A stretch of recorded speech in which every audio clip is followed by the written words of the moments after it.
Oi, eu sou Gustavo Henrique Storari, sim, esse é meu nome completo, mais conhecido como Gugas.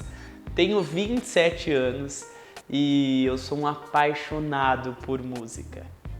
Bom, a minha primeira memória com a música é interessante, porque assim, a primeira coisa que me fala assim, Guga, a primeira experiência que você teve com música, qual foi? A primeira lembrança que vem à minha cabeça quando falam de música é da minha avó me acordando com aquela música. Acorda, acorda, é hora de acordar. Sim. E aí essa lembrança, ela me remete a outras lembranças, como trocar o LP da Zilda, né, o disco de vinil lá na casa da minha avó. Então, assim, coisas que a gente já não tem hoje em dia. Eu lembro muito bem disso, de querer mexer na agulha, minha avó não deixava. Também tenho lembranças, assim, dessa primeira infância, de ouvir muito, de assistir muito Cá Entre Nós, né? Turminha Cá Entre Nós, eu amava demais os DVDs deles, ó, as fitas deles, eu adorava, assistia muito com meu irmão. Mas uma lembrança que eu tenho meio clara da minha infância e da música é que essas músicas eu ouvia mais em casa, no carro já eram outras músicas, assim, eu não sei se não tinha um CD ou se a gente lá em casa não tinha mesmo, mas no carro eu ouvia outras coisas. Eu lembro que quando eu era criança eu gostava muito de uma música cantada pela Noemi, se eu não me engano, A Tais Cantos Lá no Céu. Eu achava uma das vozes mais lindas. E, e é óbvio que a música sempre foi ali incentivada pela minha mãe. Então eu lembro muito bem de ouvir no carro Viviane e principalmente assim a minha favorita era o Quarteto Melody, né? Nuvem, nuvem, numa nuvem subirei. Com certeza era por causa dessa música e por causa de Desculpas, né? Então elas conquistavam ali e eu acabava gostando do CD todo delas. E aí, na minha juventude, na minha adolescência, assim, pré-adolescência, eu lembro muito da minha mãe inserir ali outros gostos em mim, né? Então eu lembro de ouvir Veline, lembro de ouvir o pastor Fernando Iglesias, mas a minha paixão mesmo foi pelos grupos. Ali quando o Prisma lançou o DVD 25 anos, Fui Chamado por Cristo, aí amei o Prisma, aí conheci o Novo Tom, com o Novo Tom ao vivo, conheci o Nova Voz. Então, assim, eu lembro muito bem de começar a tomar um gosto ali pelos grupos na minha adolescência, na minha juventude. Eu lembro muito bem da minha mãe sempre fazer questão de ter CD, de ter DVD. Então tinha aquelas disqueiras enormes pra gente ficar ouvindo, escolhendo e era muito gostoso. E aí eu lembro, quando eu tinha uns 16 anos, eu decidi falar sobre música na internet, sim, no Facebook. Minha página chegou a ter 300 mil curtidas lá no Facebook, tinha um blog. E aí foi mudando o jeito de ouvir música, eu fui mudando também. Então eu passei do CD para o DVD, DVD para o MP3, de copiar as músicas para o celular, sabe, para ouvir no fone de ouvido. Mas também, assim, fui para as plataformas digitais sempre acompanhando música. E aí as pessoas começaram a olhar em mim uma pessoa que gosta de música, mas que sabe indicar música boa. Então eu sempre fiquei antenado, tentando ouvir de tudo, para passar ali para os meus seguidores uma música boa, né? E é muito engraçado, porque aquela minha página no Facebook me deu alguns privilégios. Por exemplo, Daniel Lid que me convidou para participar de uma gravação do DVD dele. Então, uau, Dilson e Débora, tive a oportunidade de conhecer outros cantores como Rafaela Pinho, Leonardo Gonçalves. E aí eu fui vendo que eu já estava inserido de alguma forma nesse meio da música, mesmo sem cantar. E eu ficava muito feliz. Até que eu decidi de transformar essa página em um Instagram, um canal para o YouTube. E aí meu nome foi criando um rosto, então aí eu virei o Gugas, o do Gugas. E aí nessas oportunidades já fui em vários eventos, já entrevistei a Aline Barros, Gabriela Rocha, Marcela Thaís, já entrevistei Thiago Arraes, Leonardo Gonçalves, gente que eu admirava muito, eu estava tendo acesso ali, alguns tendo uma oportunidade de ter uma conversa mais profunda, outros só tirar uma foto, mas eu estava muito feliz com isso. Até que chegou 2020, todo mundo sabe que 2020 foi um ano atípico, né? Mas para os criadores de conteúdo foi um ano boom. E eu aproveitei esse boom e criei muito conteúdo na pandemia. Fiz entrevista remota com vários cantores como Pedro Valença, Joyce Carnassali, Riane Junqueira, a Laura Morena, e foi muito legal. E aí, com o crescimento, com o meu Instagram tomando mais força, as visualizações crescendo no YouTube, e aí eu decidi que em 2020 eu faria uma premiação ali no meu canal para premiar os melhores do ano da música gospel, né? Era só uma brincadeira, mas foi uma brincadeira séria. Eu fiz um mistério todo envolvido.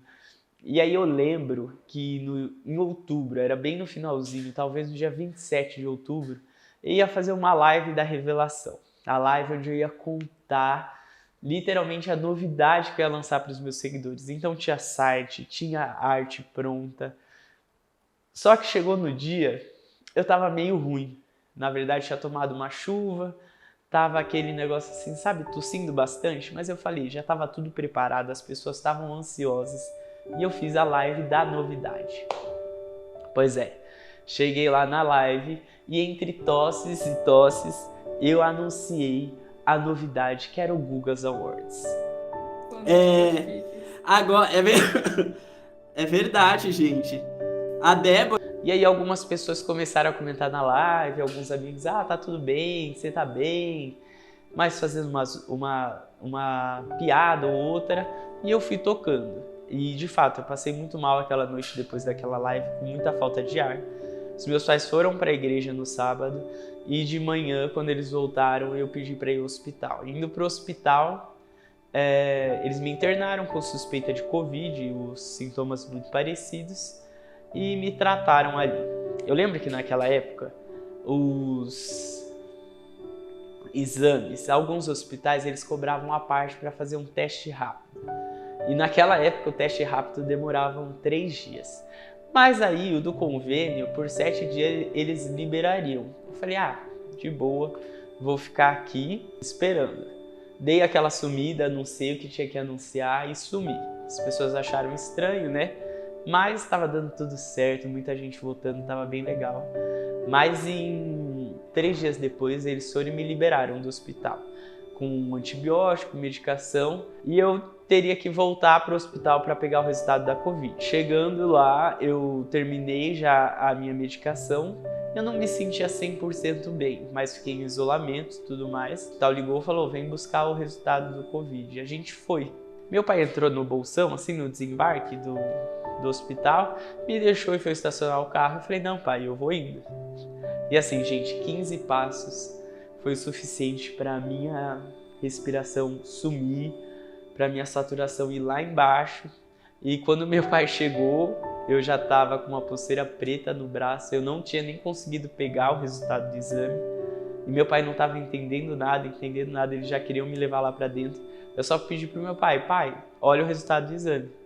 E o resultado tinha dado negativo. E aí, 7 dias depois da primeira internação, que eles já tinham feito esqueci como chama. Um negócio de pulmão. E meu pulmão tava ok. 7 dias depois a gente fez de novo e o pulmão que tava perfeito 7 dias atrás, ele já tava 50% comprometido. Isso foi péssimo. Eu lembro como foi péssimo a minha situação. O médico não era tão legal. Eu fiquei meio... Enfim, ele me internou e já me mandou para a UTI da Covid. Fizeram um teste em mim e, de novo, aquela história de demorar alguns dias. E eu passei 7 dias nessa UTI e essa UTI era compartilhada de Covid, com quem tinha Covid.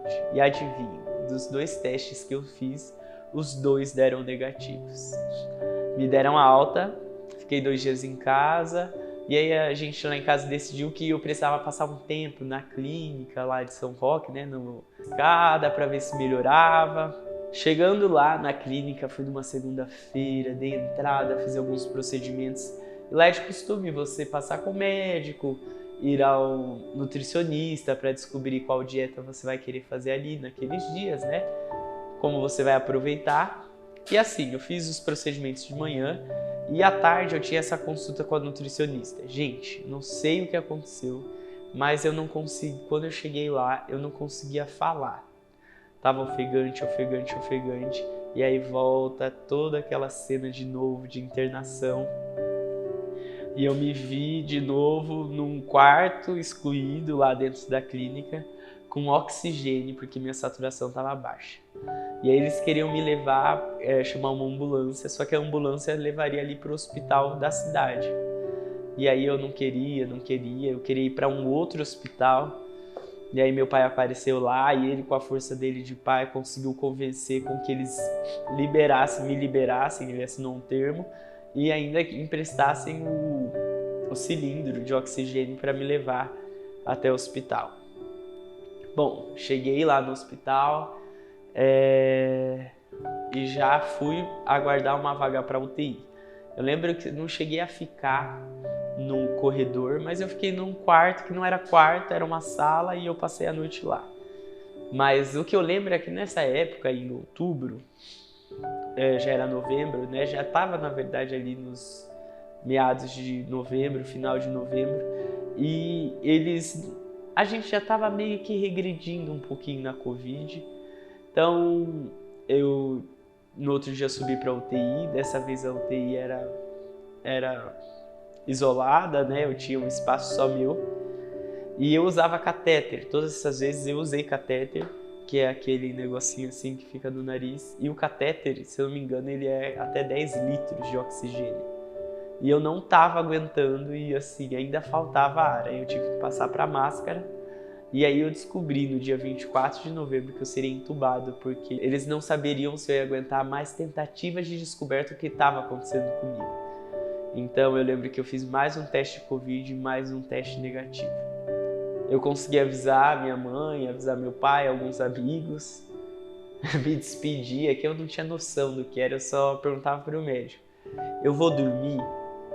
Ele falou: você vai, fica tranquilo. E mal sabia eu que ali no dia 24 de novembro eu apaguei e fui acordar 20 dias depois. Eu brinco assim que tipo, essa é a minha história, mas na verdade esses 20 dias foram os 20 dias que a minha família mais sofreu, né? Quando eu acordei, a médica me perguntou que dia era hoje e eu tinha falado 25 de novembro. Bom, as minhas lembranças, elas não são tão claras, mas quanto mais tempo foi passando, mais tempo eu tive noção do que aconteceu e do que estava acontecendo. Por exemplo, em algum momento eu ouvi uma música. E eu ouvia uma música sempre, assim, ela repetia muito, muito, muito. Porque o que eu descobri? Minha família tinha visto no jornal que se colocassem música para eu ouvir, talvez me ajudaria a voltar. Afinal, eu estava estubado havia alguns dias e não dava resposta de vida, né? Então, eles colocaram músicas com uma caixinha lá com músicas que eu amava. E nessas músicas tinham, por exemplo, algumas músicas que eu gostava, como Juro Que Tentei, da Rafaela Pinho, Tudo, do Daniel Lidick, e outras, assim, várias outras. Mas eu não sei porque a minha mente sempre prestava atenção na música Resolução, da Rafaela Pinho. Uma música que eu confesso que, por exemplo, a minha prima escolheu ela para colocar lá, mas não era uma música que eu gostava muito, não era uma música que eu ouvia muito. E eu confesso assim, eu não escolheria essa música para estar nessa caixinha, mas aí a letra me chamava muito a atenção. Ela falava o seguinte, a música dizia assim: caí no escuro, foi golpe duro, eu mergulhei no pó, mas toda noite tem começo, meio e fim, e o dia vai brilhar também para mim. E o refrão era o que ficava na minha mente: eu me lançarei, me renovarei em Deus, eu me erguerei, eu me levantarei em Deus. E isso aí ficava na minha cabeça, mas eu não conseguia reagir a nada.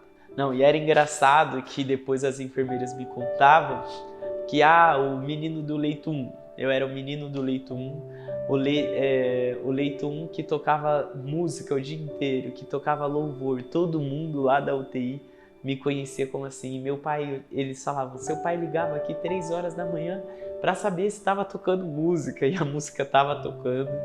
E um dia eu lembro que eu ouvi uma música, mas essa música ela mexeu comigo.